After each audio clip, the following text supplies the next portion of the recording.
नमस्कार सर्वांना, श्री स्वामी समर्थ. स्वागत आहे तुमचं माझ्या अस्परंट मोम ऑफ श्रीमू या यूट्यूब चॅनलवर. तर आजच्या दिवसाची सुरुवात ही फारशी काही वेगळी नव्हती, कारण आपलं गृहिणींचं एकच ते रोज रुटीन असतं. सकाळी उठायचं, सर्व आवरायचं, घर स्वच्छ करायचं, स्वयंपाक करायचा आणि पुन्हा तेच. तर तसंच माझंही असतं. मग सुरुवात केली आजच्या दिवसाला. सर्व घर आवरून घेतलं आणि त्यानंतर म्हटलं आधी देवपूजा करून घेऊया. मग मी मंगळवारी आणि गुरुवारी हळदीचं लेपन करत असते उंबरठ्याला. मग म्हटलं चला आज तेच करून घेऊ.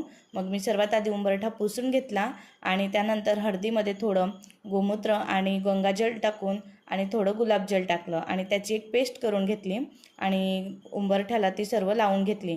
त्यानंतर छानपैकी कुंकुणे त्यावरती एक स्वस्तिक काढलं आणि उजव्या साईडला 4 आणि डाव्या साईडला 4 अशा अष्टलक्ष्मीचे मी रेघा ओढत असते, त्या काढून घेतल्या आणि अशा प्रकारे मी माझ्या जी काही उंबरठ्याची पूजा असते ती करून घेतली.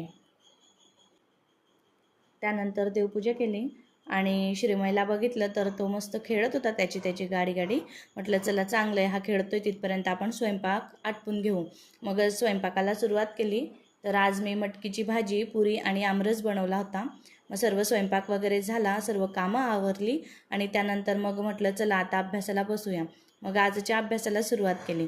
तर आज मी इयत्ता 11वीचे नवीन जे पुस्तक आहे ना भूगोलाचे, त्याचा अभ्यास केला. त्याच्यामध्ये जी काही थेरी होती ना ती वाचून घेतली. 11वी भूगोलाचे पुस्तक जे आहे ना ते फारच मोठं आहे, म्हणजे त्याच्यामध्ये इन्फॉर्मेशन पण बरीच दिलेली आहे आणि थेरी पण खूपच आहे त्याच्यामध्ये. त्यामुळे ते करायला ना खूपच टाईम लागतो. जवळजवळ 2 तास 2.5 तास असे लागूनच जातात. आणि खरं सांगायचं झालं तर माझ्या लवकर लक्षात नाही येत भूगोलाची थेरी, कारण म्हणजे मला लक्षातच नाही राहत ही नदी कुठं उगम पावली, या राज्याच्या भौगोलिक सीमा किंवा असं काही एक्स जे काही असतं ते.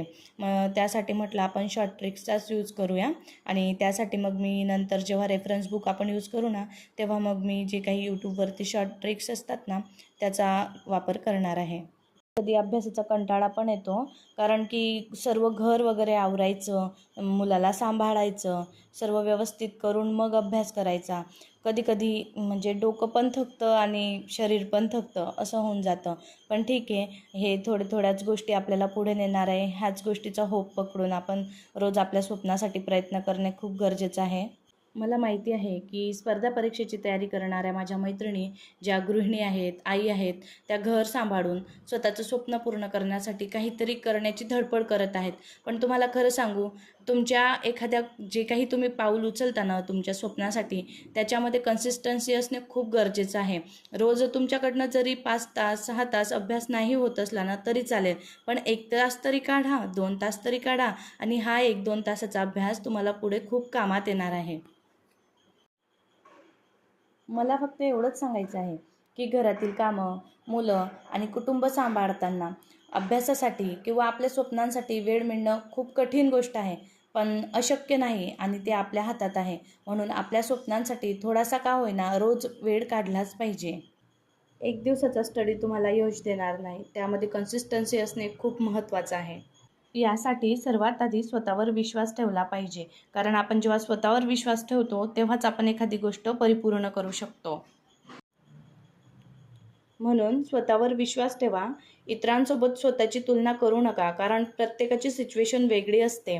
मी सुद्धा तुमच्यासारखीच एक गृहिणी आहे आणि माझे स्वप्न पूर्ण करण्यासाठी प्रयत्न करत आहे आणि आपण सर्व मिळून एक दिवस नक्कीच हा प्रवास पूर्ण करूया. आपण गृहिणी आहोत तर याचा अर्थ असं नाही होत की आता आपली स्वप्न संपली, आता आपण स्वप्नच बघायची नाही. तर आपण उलट मेहनतीने, जिद्दीने पुढे जाऊन आपल्या मुलांसाठी, आपल्या स्वतःच्या ओळखीसाठी मेहनत करणं खूप गरजेचं आहे. चला तर मग आजचा व्हिडिओ इथंच संपवते. व्हिडिओ आवडला असेल तर लाईक, शेअर आणि सबस्क्राईब करायला विसरू नका. पुन्हा भेटूया उद्याच्या नवीन व्हिडिओमध्ये. तोपर्यंत स्वस्थ राहा, मस्त राहा आणि निरोगी राहा. आपला अभ्यास करत राहा आणि व्हिडिओ आवडला असेल तर लाईक, शेअर आणि सबस्क्राईब करायला विसरू नका. थँक्यू.